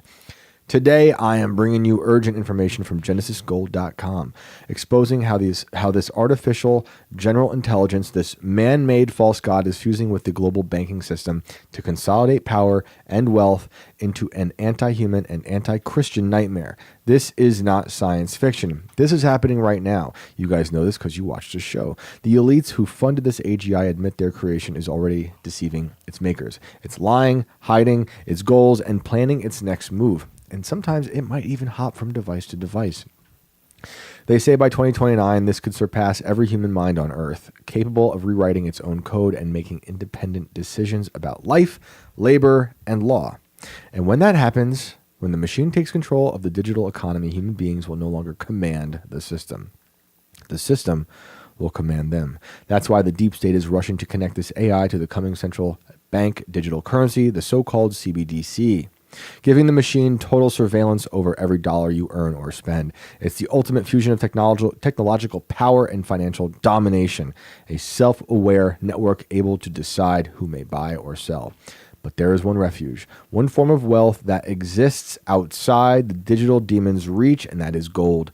For thousands of years, gold has been the standard. It is physical, incorruptible, and immune to algorithmic control. When currencies collapse, gold endures. When empires fall, gold survives. That's why Genesis Gold Group is releasing their free AI, the Mark of the Beast machine, the Christian Survival Report. This eye-opening report reveals how AGI threatens not only the global economy, but the very fabric of human life, and how faithful Americans can protect their savings, retirement, and sovereignty through physical gold IRAs before the beast tightens its grip. Make no mistake, this is the greatest spiritual and financial battle of our generation. The elites have built their digital idol, but you can still choose to stand with God's creation, not man's machine. Visit invertedworldgold.com right now to claim your free Christian survival report. That's invertedworldgold.com, your refuge from the coming AI apocalypse. Thank you to Genesis Gold for sponsoring this. And I really do think this is a huge threat. You know, sometimes I'll hear from people, friends, colleagues, that maybe I'm overhyping the threat. And again, I think AI right now is people sacrificing themselves to the machine. I think AI in the not so distant future could become super intelligent. It's very possible. I'm reading books. What am I reading right now? What's this? If They Build It, Everyone Dies. Everyone should read that if you were interested in this topic. I actually enjoyed Dr. Roman Yampolsky's quote here that they have at the bottom of this that said the smartest people in the world are gambling 8 billion lives competing to win the race to superintelligence. We will most likely regret it terribly. Yep. This is the founder of AI Safety and professor of computer science. Yep. Well, I got to agree there, dude. Yep. Gotta so agree. Thank you to Genesis Gold for that. And, you know, like when people say I might be overhyping it, I don't think that is true, because I think we're severely underhyping it. I think you're right, because I think this affects literally every part of human life, whereas it's not like a typical advancement in technology. This is like a thing that will attack every part of our lives. I think That's it's why I already talk about it become so like much. a normalized human response to just be like, 100%. oh, no, that's not going to fucking happen. Yeah, I know. Like, because I think people have been conditioned to think like we just keep on going on. But like, think about what I've been, despite whatever we create. But think about what I was saying earlier about progress and how we make things for modern luxury, and how the consequences are very dire and underreported. Now think about that in connection to AI, and then like read this book if you're interested in this stuff. You know, I've been telling people lately, read Jacques Ellul, The Technological State. It's an amazing book. That is the book that inspired Ted Kaczynski to write his manifesto, which you should also read. But this new book I'm reading is If They Build It, Everyone Dies. It's incredible. There is no form of ultimate power, in my opinion, that people aren't ready to or willing to ultimately abuse. Of course. It has to be the right people, obviously, but even the wrong people can abuse these types of power. Anybody. And you see people getting the power that we liked, and they become... Look at what happened with cell phones. I mean, we only Right. had those for a matter of several years before the NSA found a way to warrantlessly wiretap millions and millions of Americans on a daily basis without their knowledge. Yep. To gain progress on security threats Yeah. and things like that. National security They right couldn't at wait. the head. They couldn't wait. And DARPA did create the internet. But Metal Flakes is saying, I don't know about you, but even all the normies around me here are all doom-pilled about AI and try not to use it. I think that's going to be one of the better ways to go about. I don't want to be doom-pilled, honestly, because I still have hope and I have my faith, and I have to raise children in a world that I want them to inherit that is good, no matter all the darkness that surrounds us. But we can have our ethics, and we can use it as a good tool, hopefully. But obviously, the people in charge do not have that. And in Black Guitar 14, you're saying Brett Weinstein and on Rogan was saying we need to think of AI as a new form of biology, not just as technology. He might be onto something. Dude, that's interesting. Coming from a evolutionary biologist, that is very interesting. I got to watch that episode. Oh, sweet. Trash Pan Data is shouting out Dale D'Antoni, a.k.a. Jody High Roller, a.k.a. Riff Raff. But yeah. And Darth Crystalina says DARPA also created AI. DARPA created a lot of stuff. I mean, most of the things that we are using and a lot of these people that are in charge, I think were born in a lab in DARPA. I think it was Jeff Bezos' grandfather who was one of the first people to oversee DARPA. Interesting, isn't it? Let's get to some callers, shall we? All right. Back to the phones, which we just talked about tapping us. Let's go to homie of the show, Synchrotron, All right. 9001. I think he's got some more to expound upon here. Sweet. On his whatever course of I love it. ultimate creation. Last time someone said he was episodic. I like that. He calls in, he just keeps adding. It's like a new chapter in the Synchrotron universe. Yeah, well, I correct me if I'm wrong, but it was him last time that came on and said on the last episode of Dragon Ball Z, and I almost pissed my pants on live TV. I believe so. I'm pretty sure that was him. Yep, I think so. Synchro, are you there? Yeah, can you hear me? Yep. We can. Welcome back, brother. Hey. Brandon, make sure not to drink anything for a second, okay? Yes, sir. Last time on Dragon Ball Z. Nice. You're doing it really I knew well. it. Good job. Let's go. Yeah, I literally almost spit my entire drink all over the monitors here when you said that. I lost it. So that was great for me. Thank you. No problem. So to kind of recap on the last couple of calls that I had talking about the Galactic Federation, I think that the Galactic Federation is here monitoring humans because either we or the artificial intelligence that we're about to create are going to build a particle collider the diameter of Earth and cause a cosmological disaster known as vacuum decay. And they are here to save themselves from us, basically. And I want to talk about what I think their plan on Earth is and actually what they're doing. And unfortunately, this is really dark and it's not very optimistic. So I'm sorry to tell you that. Okay, so now everyone take a drink, I guess. Now everybody take your drink. All right, well, the floor is yours. Let's hear it.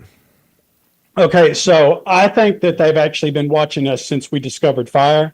I think that they've been here for like the past, 8,000 years? And by they, you mean the Jews? Sure, the space Jews. Trick question. You mean that you're talking about the Galactic Federation? Right, Okay. the aliens. So I think that what they did, I can go back further than this, but for the sake of time, I'm going to start at the Protestant Reformation. Okay. So I think that they purposely caused the schism in the Christian church and the Protestant Reformation because they wanted the United States to be formed at the exact time that it was. I'd run this through Google Gemini, and I never just run it once. I always run like a couple of batches. So I ran this like 36 times through there and looked up some other stuff to back this up. So most historians think that if it wasn't for the Protestant Reformation, that America would have still been founded, but not for quite a while afterwards. And it also then wouldn't have had the Protestant work ethic, and it wouldn't have united nearly as quickly. So the reason why I think that they founded the United States without burying the lead, and then I'll get into the details on why I think that they purposely set us up to be in a place to be in a nuclear arms race with the Russians. The keyholes that we had to go through to be in the perfect spot economically to fight the Russians and to have a tit for tat nuclear arms race with them is just very statistically unlikely. If the United States had been formed, let's say either 50 years earlier or 50 years later, the economic difference between the United States and the USSR would have been so great that it wouldn't have made any sense to have a head-to-head arms race. And anytime you have a competition with somebody else, one of the first rules is that if the other person is superior to you, you don't go head on. You always find a different tactic. So, you don't have a race unless the other person is capable of beating you. So if America would have had a 50-year advance on the Russians, then they wouldn't have tried to set off as many, and then we wouldn't have tried to set off as many if it was the other way Well, that was around. like Japan didn't think that they could win a long war with us, but they thought that they could win a short one. Yeah. And it's like, really? Because they had a different attitude. It's like, different really? attitude towards war. Yeah. But yeah, you're right. And that's why India is just now going to the moon. I lost my place in my script. Hold on. That's okay. While you real quick, while you're looking for that, can you answer, if you can, when it comes to the Galactic Federation and your theory on this, and the way they kind of like design reality here, are they hiding amongst us? Are they like using avatars of people to do these things? I'm not sure on that. See, I really don't think they need to be hiding amongst us. I think that they have quantum technologies that are so advanced to ours that they don't actually need to be on Earth. I don't really buy into the abduction stories. Okay. I think that's probably the government. I talked about this in a previous call-in about how when they first started doing the jet plane experiments, they had all those pilots take a gorilla mask with them so that if anybody else saw them up close, they'd put the gorilla mask on, and then their testimony would say, I saw a gorilla flying a plane with no pillars. And then they'd kick that out. That wouldn't make any sense. So I think that it's just the government's been putting on a bunch of gray costumes and doing a bunch of experimentation on people. And then when they wake up in the middle of the surgery and see them, they tell everybody, I saw aliens. That's, like military abductions, my labs. A lot of people claim that they're victims of that. The main reason, like I said, that I don't think that they're actually here is because we've done quantum teleportation experiments. Like there's no way that the aliens actually have to land on the planet to interact with us to get the information that they need. Okay, I know you have a lot to say, but you just made me think of another question for you. I'm curious on your thoughts about it. What do you think about the whole Malaysian airplane thing and the portal, allegedly? Well, I think they already made a movie about it called The Langoliers. I don't know about that. Oh, you didn't? Oh, that's such a good movie. You have to check out The Langoliers. Have you not seen The Langoliers? It's a Stephen King book turned to movie. I've only seen like 3 movies. It's pretty crazy. Okay. You should throw it on the list for sure. I will. It's a little older, but still pretty crazy. It's really good. It also kind of delves into the Planck time theory.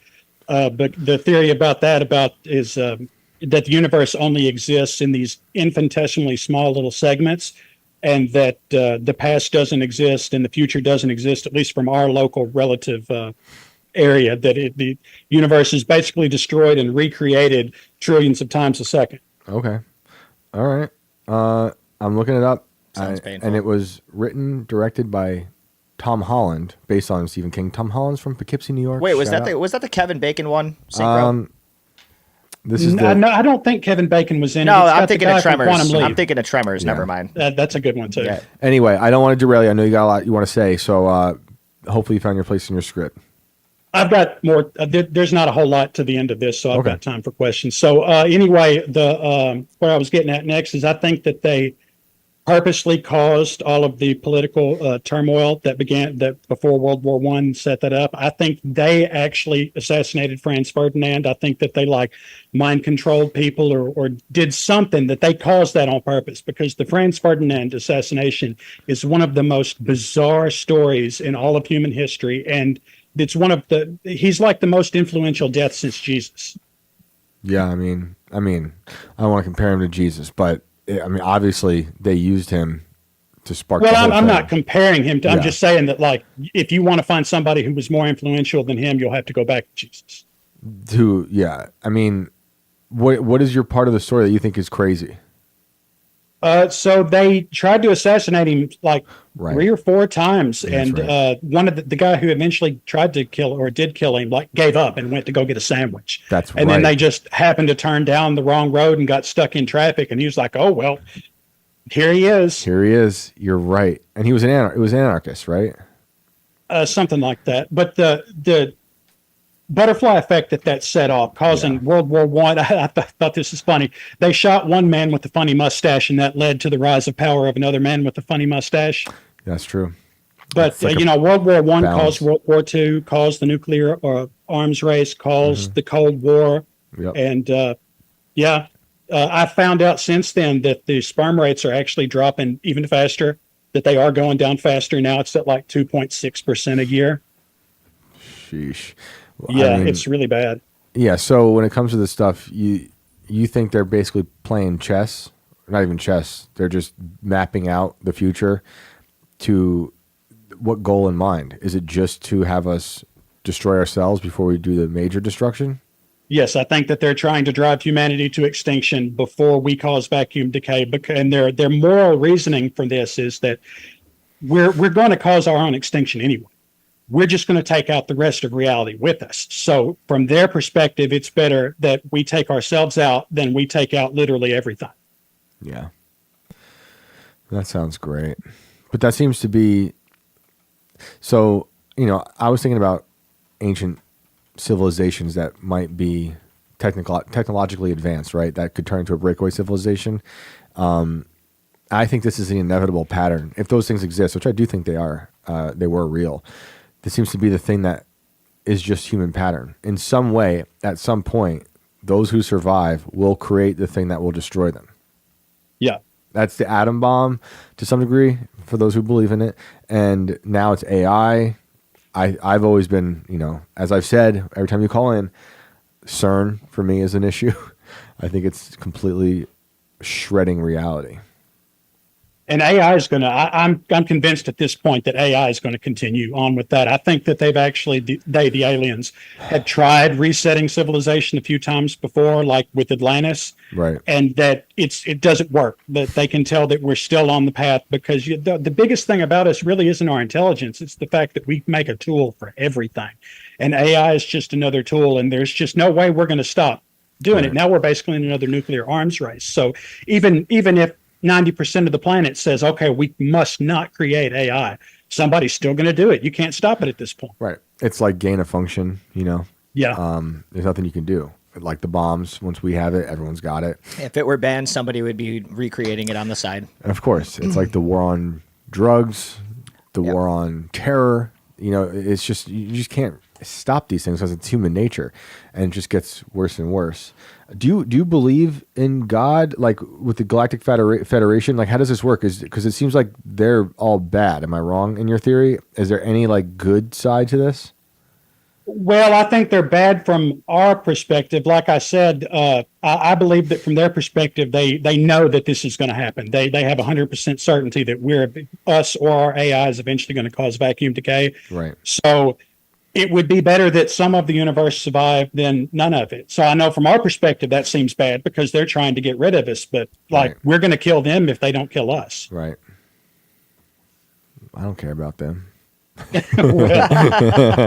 But I also really don't want us to be doing these things either. So it's like, I understand. I understand the theory. Anything else you want to add? I had a couple of real quick things from the Bible and the Bhagavad. I can't say the name of it in Hindu. Yeah, that. Yeah. About my theory about a time loop. So it's Ecclesiastes 13 or 3:15 that states, what has been before, God will make things happen again and again, which kind of fits into the time loop thing. In Hinduism, their whole religion is based on the cyclical destruction and recreation of the universe. Buddhism is all about being reincarnated, so there's repetition there. Something really interesting that I found was two of the Native American religions believed that there was a previous world which was destroyed by human wrongdoing. Right. And in two of them, they think that the previous world was destroyed by fire. And I equate vacuum decay to fire because it spreads in all directions.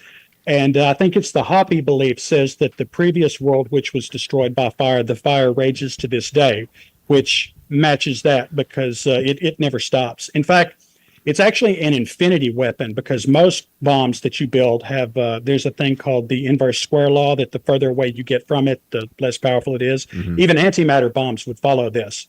But the radius of the circle, once it gets bigger with vacuum decay, is actually larger. So if you were to measure the yield of the device based on how much space it destroys, it actually goes up forever after you set it off. Oh, so nice. It's literally an infinity weapon. Infinity weapon. Incredible. Before you go, I have two things in the chat that probably are best for you to address. Let's see. Where did they go? Where did they go? All right. Cosmic Wanderer. Are we creating AI or has it always been around and are we just discovering it?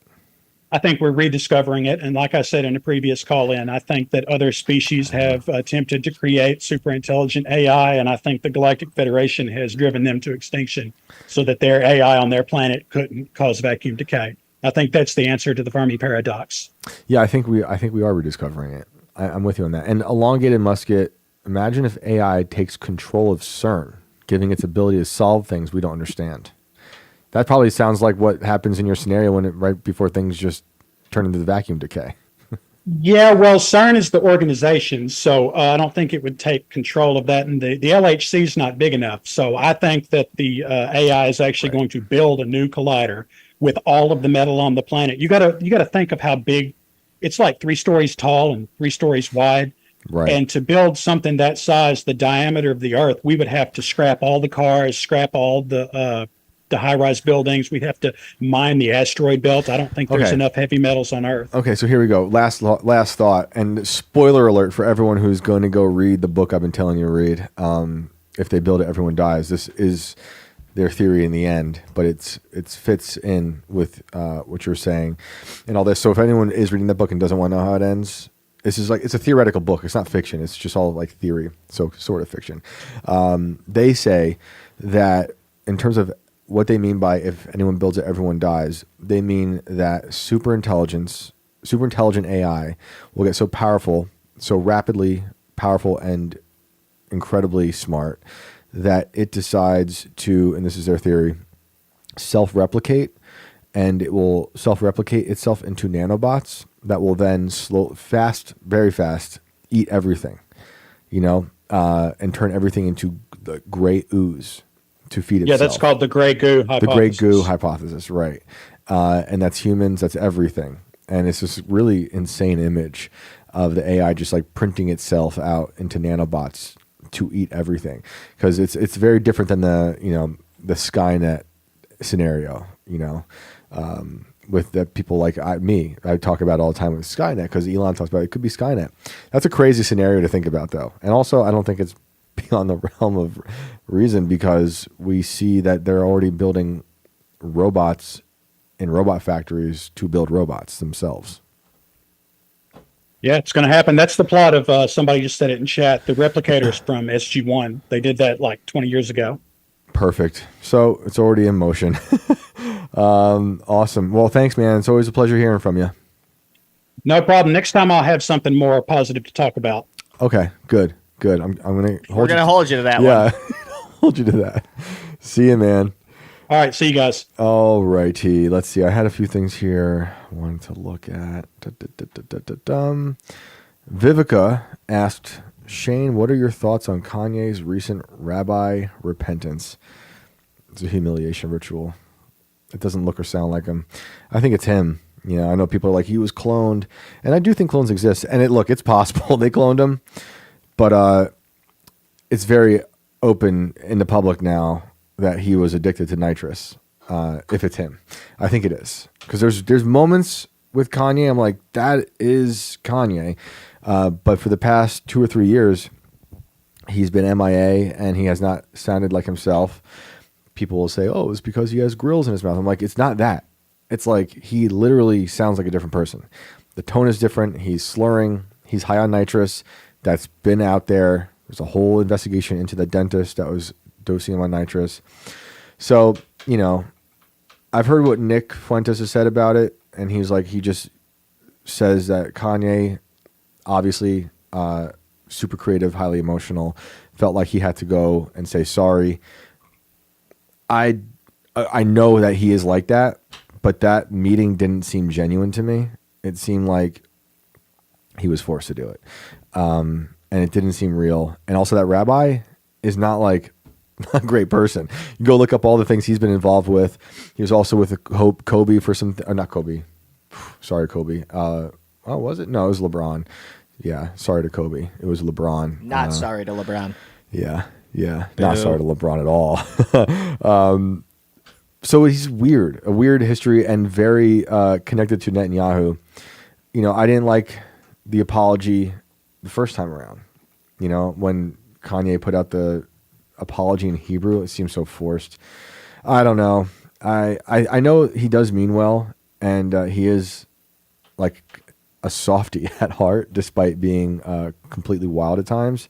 And I know he does feel bad about certain things sometimes. It doesn't want to hurt people's feelings, even though he's very good at doing it. So I understand what Nick is saying, but to me, it just didn't look genuine. And I don't know. I like to think he's not on nitrous anymore. It seems like he might be getting better. I hope that's the case because nitrous really does a bad it hurts your brain. I mean, it really messes you up. And it's a big problem out there in California. A lot of celebrities are taking nitrous. A lot of people, normal just people, a lot of homeless people. You can look up, I saw this insane interview. What is it? The White Underbelly? Is that the podcast? I think that's the name of the podcast, or whatever it is. It's a YouTube channel. It's amazing. And they interviewed a nitrous addict, and it was around the same time as Kanye's story was breaking about nitrous, and it's heartbreaking. Because I have dozens of hours of audio of me and him talking that he told me, he's like, record this. He would call and be like, record this. If I wasn't recording, he'd get mad. And I have all these recordings of him talking, and I'm like, it's just a different person. It really is heartbreaking. I think about his kids, and I pray for them all the time. So yeah, that's my thought on that. I think it's a bummer. I wish he didn't. If he had to do it, I wish it felt more genuine. For him, if he feels like he had to apologize, I think it's ridiculous. You shouldn't have to apologize. I don't think he said anything wrong. When he said I like Hitler, he also said I like Jews. Everyone has to take it out of context, and I think it was a very important thing he was doing, talking about radical redemption. Forgive the worst people. It's a very Christian thing. People lost their minds. But I think that was one of my favorite Kanye moments, honestly. Stacy, thank you for the super chat. Shane, there's no effing way you're older than me. 1974. Yeah, I am 79. Can't you tell? You're talking about the year that you were born. She was born in 74. I'm actually 79 years old. All right. Let's pan back to me for another Inquisition moment with Brando. You've clearly been cloned by the same people who have been keeping Joe Biden around for the last 30 years. So you want to tell me what the fuck is going on before we get any deeper into this X-Files type situation? Man, I wish I could find this thing really quick. Let me see if I can find it. I'm never going to find it quick enough. One of my favorite comments someone wrote. He's been hanging out with Peter Thiel, guys. Was that Shane looks like he's made of plastic and been sitting next to a fire or something like that. I'm like, oh, that's fair. Because the clones melt, you can't keep me too close to the fire. I don't know, dude. I look really good for 80. Which is why I'm surprised all of these silicone-based Barbies are doing so good on these islands with their tans, as opposed to just coming back looking like, melted ice cream. Right. Because like Joe Biden. Let's be honest, you guys are like 80% synthetic these days. We are. It's unfortunate, but like Joe Biden, when he came back a few times from wherever he went, whatever stasis pod he was in, like when he had the ball chin, that was weird. Do you remember the scrotum chin? The ball chin? It looked weird, dude. Like he looked like a totally different person. His face had been melting. I'm like, who let him out like this? Like we all can all tell that's not Joe Biden. There was nothing more conclusive than that one video that we aired live with him. Like he scratched his neck and it left an indent and flexed and stayed crazy. in that position like you had just squished like a what the hell was that thing's name? Stretch Armstrong. Oh yeah. And it did not want to go back into place. It just kind of hung out there. Yeah, like that was gross, man. I still think about OG. Or maybe I don't want to say OG clone because I don't know when the clones really started for Biden. But the end of last year, man, when they set that one clone free in the Amazon jungle, it's my favorite image of the Joe Biden clone. I think it was the Joe Biden clone that behaved the best. They said, Joe, 37, you can have the whole jungle. It's yours. Yeah, I can't say shit because it's only a matter of maybe another 5 to 10 years before people start accusing me of that shit too. I don't want to pull the Sydney Sweeney route here and just say that I have good genes, because that's going to make everyone think that I'm racist, which is just absolutely not true. So I will just say my parents did better than you. Does that work? I don't know. We'll find out. I guess we'll find out. Incredible. We should get to another caller. Yeah, let's do it. So I want to bring on Culper here. I know Awesome. he's he was in last night. He has a fire in his belly. Yeah, he had. I caught a little bit of him last night from home, trying to catch up on things that I was doing after Is getting he back calling to into town. chastise me now? We're gonna find out, but I know he's not feeling too well, so I told him we'll bring him in for a quick moment. Everyone's here. sick. Everyone's sick. So, Culp, go ahead and unmute and tell us what's up, bro. Hey, what's up, guys? What's good, How man? you doing? Oh, dude, I'm struggling over here right now. What are you sick? Yeah, dude, my little nephews, they just came over this weekend and they brought their bug with them. Man, look, Germ-ridden look, little man. creatures. I have 3 little Yep. ones. We have play dates, you know, my 3 kids, and I'm always like, those play dates. It's a petri dish. Yeah. It's Yeah. anthrax. I was just trying to get my dad off the phone. I'm like, I want to call into this show and like I can't talk. My voice is going out. Oh man. Well, the floor is yours. Yeah, what do Tell you got us for us, man? what's Well, going I would on. like to preface this first off to Rabbi Pinto. I've said a lot of things negative about Netanyahu. I did not mean it. I Are you completely support the J people and the Israelite plight. Are you Culper? Are you being sued for $5 million? It's like, what's going on here? This is I do have a very small YouTube channel where I may or may not have said things that I shouldn't have said. Yeah. Make sure you clip this and issue your public apology on your show as Yeah. well, because The they might se- not be watching The ours. $7,000 will just appear immediately in your Venmo. I pray it does, and I promise I do not care what the Israelite people have done to the Gazan people. Good. Good. Here we This go. is great repentance. Thank you, Kanye, for calling in and sharing this. Free Alex Stein. Sorry, that was wrong. Yeah, that was fun. Wrong No, that was situation. fun. Sorry. I have a cryptid story, Oh, actually. sick. All right, let's hear it. Yeah, and this is actually a very hard story for me. So I haven't told many people this. My mother knows. My best friend that experienced it with me knows. And really a couple other people know. Nobody else really knows. This happened when I was like 14 years old. Okay. And before you ask, Brandon, no, I was not smoking weed at this time. Beat me to it, brother, by At like this literally time. 1 second. I'm like, oh, 14, you must have been smoking weed already. He said at this time. Nope. That means a later time he was. Yeah. This was right before I started. Actually, believe it or not, that night after the situation, I smoked weed for the first time. Wow. That's how bad Yeah. it was. That's how bad it was. So you're saying Bigfoot, wait, a cryptid, you're saying cryptid was a gateway drug to marijuana. Marijuana. Yes. Oh my goodness. All Have right, you well, ever heard take it of away. a creature under a bridge? I mean, Trolls? No. So yeah, I thought I originally like knowing what I know about, Tolkien and Lord of the Rings and all that. I thought trolls and stuff like that, but it was very weird, man. So I looked this up afterwards. There's actually like several other experiences in other states of this, but it was under a railroad. Do you know what a trestle bridge is? yeah. I'm going to look one up. I've heard the word and I feel like I should know. The image is not coming to my mind. So it's like those large trestle railroad bridges. Oh, yeah. Like the Harry Potter train takes this to wherever Yes, they go yeah. to school. Yeah. So sorry, I got to cough real quick.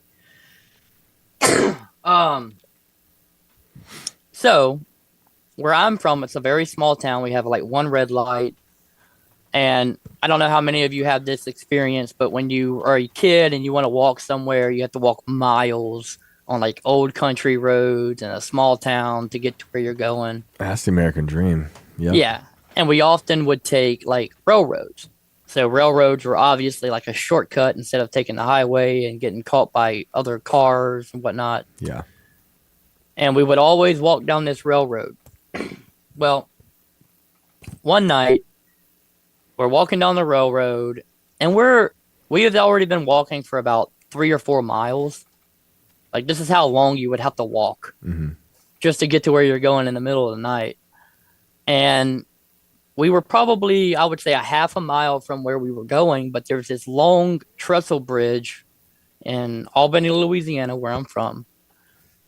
And what's weird about it is like it's in the middle of a pine tree like grove, so the bridge goes in between these pine trees. It's very dark. You can't see anything. It's very weird. And when you're crossing the trestle, you want to get across it quickly. Like it's so scary. Like you look down, you're freaking out. You just want to get across it quickly. And I remember my buddy, he was running, like hauling ass in front of me. And do y'all remember when I told you the story when I came across that voodoo situation next to the pond, and how the weird feeling of like everything goes quiet. Yeah. Did your brother go back or something the next day? Is that you? Yeah. Yeah. So a similar situation happened here. My buddy, he's like hauling ass ahead of me, and I stop. I had this weird feeling, and for some reason, I decided like I'm gonna look down under this bridge, and you get to a certain point where it's like it's very high up, but there's a certain point where it's not that high up. It's like you could jump down there and touch the ground. And that part of the bridge, you know, like where maybe a homeless guy would be hanging out or whatever. That part of the bridge, I look over, and there's like a figure standing there. And he's wearing a hat, like the Hat Man. Okay. And I don't think it was a Hat Man, because I do have sleep paralysis issues in the past, so I know I've seen the Hat Man before, but that's another issue. But I look down, and there's a guy wearing a hat, and he looks up, and he has red glowing eyes. Just very red, vivid glowing eyes. And I'm like stung, paralyzed, staring at him, freaking out. I don't even know how to move at this point. I'm looking at him like, and he's just staring right back at me. My buddy, he turns around, sees me, and is like, why have I stopped? Immediately, I finally realized like something scary. I take off running, and I'm hauling ass. I run past him. He's like, what's up? He looks behind, and then as he's like, what's up? I look behind. As he looks behind, whatever it was had leapt to the top of the bridge and was like running to us on all fours. On all fours, like leaping towards us, just hauling ass towards us. And we both looked at it, freaked out, just started hauling gas towards the house we were headed to. And we were still freaking out when we got there. And this is where it got really weird, because we had told the group of friends, it was like 2 or 3 friends we were meeting. We had told them about it. They didn't believe us. And whatever it was had stopped chasing us. But they didn't believe us. And my buddy, he didn't actually see what I saw, the red glowing eyes or whatever. He just saw whatever it was chasing. So he had convinced these other friends to go back. Oh, nice. And I refused. Nice. Like, I would not do it. He's just like, yeah, we're going back. And I'm like, nope, I won't do it. Right. Not doing it. They all like got baseball bats and stuff and was like, oh, we're going, you know, kids. We're all like 14, 15 years old. Right. Like, we're going back. I stood behind, but there was one guy there that was like 17 years old. So he was the older of the group. I don't know why he was hanging around all of us 14, 15-year-olds. But he went there. And so all these kids like did not want to look under the bridge. I stayed back. I did not go with them. But I found out when they got back, because they all took off running back. It was like a half a mile. They all came back running. He apparently looked down under the bridge and saw the same thing I saw. And freaked out, was paralyzed, the same thing. And he would not talk about it. Whoa. 17-year-old kid. He saw the same thing I saw. And we both like had this shared experience. Like, I'm a kid. I'm just like, I wouldn't talk about it forever. Right. And it was the same thing. I don't know. Like, I'm kind of sick, so it's kind of hard. Oh, it's all good. So there's a few people in chat. The first person I saw say it was BRFLBE 1593 saying it may have been a Papa Legba. You know about that? I've heard of that. Yeah. Yeah. So it's like they call it a goat, half man. Okay, I didn't see that part yet. I just pulled up a quick description. It says, what I'm seeing is a significant Loa in voodoo, acting as a spiritual intermediary between humans and the spirits, a gatekeeper to the spirit world, and the master of communication at the crossroads. I've never heard that one. He is invoked at the beginning of ceremonies to open the path for other spirits to communicate with people, and is often depicted as an old man with a cane, carrying keys. But you're saying this thing chased you fast. No, it chased. So, like, when I look down, if I had my friend here, we don't speak anymore. He got bad on like drugs and stuff, and we split up. He ended up getting very bad off. That stinks. This was years afterwards, but we had this shared experience for years, and he knew. So he saw it chasing us, right? But he knew whatever I saw that night, because I looked into its red eyes. That's crazy. I'm telling you. All you saw was red? Like, was there pupils? I saw the hat. So when I looked down over the bridge, it was dark, obviously. There was a moon out, but it was just enough light that I saw the silhouette of the hat. And then the hat tilted up. And as it tilted up, it was red glowing eyes stared right at me. You've just described Willie Nelson. Yeah. Let's go back and see if he was on tour in the area. Yeah. That's a crazy story, dude. Man, appreciate that. And what else you want to add? Not much. I mean, I have another cryptid, but that's not as bad as that. This story, like, when I tell you it captivated me, so even years later, we moved, crazy enough, we moved from where, so we moved a lot from, I was kind of poor growing up. We moved from 5 miles down the road from that area. We actually ended up moving into a trailer park right across the road from that railroad track when I was in high school at 18 years old. Oh, man. My brother heard about the story from my friends and was begging me one day. And he was like 16, 15. I think he was 15 at the time. I was 18. He's like begging me, like, come with me. Let's go. It's like, it's nothing, dude. I was like, dude, I will not go to that railroad track. Like, even at 18 years old, I refused. I'm like, I'm telling you, whatever I saw was bad. It was evil. Yep. And I felt like it was evil. And my family at that trailer park actually had a really terrible time. I joined the Navy at that time, not long after that, to get away. Wow.